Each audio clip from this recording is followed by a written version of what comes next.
Exterminator is about Sylvia St. James, who is devastated because the man who had rocked her world for the last 20 years comes to her one day and says, "Look, I don't want to be married anymore." Yeah, I know that story. You know, I know all about Sylvia. And that was because he wanted to be with a former ex-wife. How about that? Well, anyway, she was having her pity party, and she says to herself, "You know what? This is it. I'm taking my life back." And so she gathers a group of her friends and forms a support group to help them get over the emotional roller coaster that they find themselves on. And but of course, you know, the support group needed a support group for the support group, because they had a lot of issues and a whole lot of drama. But in the end, they realized how much each of them mean to each other, and the story tells about how they help each other get over their emotional roller coaster. So when Exterminator starts out, it's their first meeting, and it's kind of on the form of Alcoholics Anonymous, and each person tells their story as to how they came to this particular place in time. So Sylvia, who is the host for the meeting, she begins by telling her story, and it goes as such. "I woke up that morning in a peaceful, tranquil mood. I remember the day so vividly. It was a couple of days before Valentine's Day.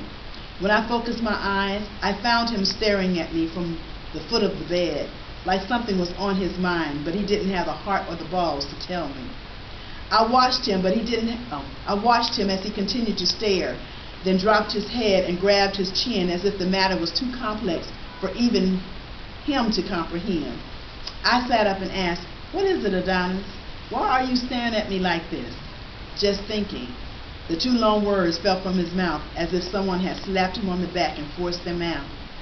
I knew I was in trouble. I had seen the look before, but I, with all the education and the good sense God gave me to know right from wrong, good from evil, I had no earthly idea how much trouble I was really in.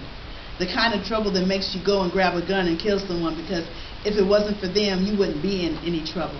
The kind of trouble that makes you curse out everybody and use words you've never uttered in your life, and in the morning you can't remember a thing and wonder why in the world no one can stand you. But Adonis didn't release his troubled mind that morning. He kept it bottled up and left my brain twisted in agony because I just wasn't getting the clues he laid out for me. I would have done better playing Jeopardy. You all asleep? It's so quiet in here." "No," Mona said, shaking her head in a continuous motion. She, Rachel, Claudette, and Ashley sat glued to their seats. They had become transfixed, drawn into Sylvia's Lifetime movie that played from the pages of her broken heart. Mona's pumps lay on their sides, and her bare toes kneaded the carpet, while the others laced their fingers together, ready to brace at the moment of discovery. "Continue," Rachel encouraged. "You might have to get me a blanket and a bowl of popcorn. I'm in the room with you, girl. I'm waiting for Adonis to drop the bomb on you. We're ready to dance on his ass because we know that the news is going to be bad." The others nodded in agreement. "So what happened?" He said, "I've got to go to work." And he headed out the door without his usual kiss goodbye. I screamed, "Adonis, come back here! Adonis, come back here!" A few seconds later, his body framed the doorway.